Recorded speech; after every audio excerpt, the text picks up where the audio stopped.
Box office దగ్గర నందమూరి కళ్యాణ్ రామ్ హీరోగా నటించిన latest movie Arjun son of Vyjayanthi cinema మొదటి రోజు పర్వాలేదనిపించే ఓపెనింగ్స్ ని సొంతం చేసుకున్నా అందుకోవాల్సిన టార్గెట్ దృష్ట్యా ఇంకా బెటర్ కలెక్షన్లతో హోల్డ్ చేయాల్సిన అవసరం ఎంతైనా ఉండగా రెండవ రోజులో అడుగుపెట్టిన సినిమా బాక్సాఫీస్ దగ్గర మరోసారి పర్వాలేదనిపించే విధంగా హోల్డ్ నైతే చూపించింది. కానీ ఓవరాల్ గా అందుకోవాల్సిన టార్గెట్ దృష్ట్యా చూసుకుంటే మట్టుకు ఇంకా బెటర్ కలెక్షన్లతో హోల్డ్ చేయాల్సిన అవసరం ఎంతైనా ఉంది.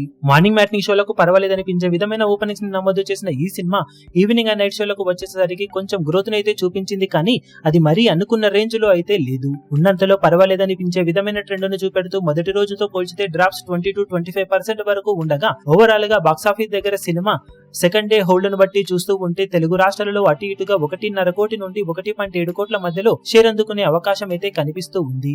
ఫైనల్ ఆఫ్లైన్ టికెట్ సేల్స్ లెక్కలు కనుక బాగుంటే బాక్సాఫీస్ దగ్గర సినిమా 1.8 కోట్ల వరకు వెళ్లే అవకాశం ఉందని చెప్పవచ్చు.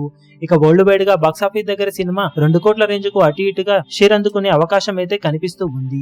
మరి ఆఫ్లైన్ టికెట్ సేల్స్ లెక్కలు కంప్లీట్ గా అంచనాలను మించిపో తప్పితే ఓవరాల్ గా ఇదే రేంజ్ కు కొంచెం అటు ఇటుగా కలెక్షన్లను సినిమా సాధించవచ్చు. మొత్తం మీద 2 రోజుల రికవరీ బిలో పార్ అనిపించే విధంగానే ఉండగా బ్రేక్ ఈవెన్ కోసం ఇంకా కష్టపడాల్సిన అవసరం ఎంతైనా ఉంది సినిమాకు. మరి మొత్తం మీద 2 రోజులకు గాను సినిమా సాధించే అఫీషియల్ కలెక్షన్లు ఈ అంచనాలను మించిపోయే విధంగా ఉంటాయా లేక ఇదే రేంజ్ కు కొంచెం అటు ఇటుగా ఉంటాయో చూడాలి. ఈ వీడియో మీకు నచ్చినట్లయితే లైక్ చేయండి, షేర్ చేయండి, ఛానల్ ను సబ్స్క్రైబ్ చేయడం మాత్రం మరవకండి. ఏ చిన్న అప్డేట్ ను మిస్ అవ్వకూడదు అనుకుంటే బెల్ ఐకాన్ ను ప్రెస్ చేయండి.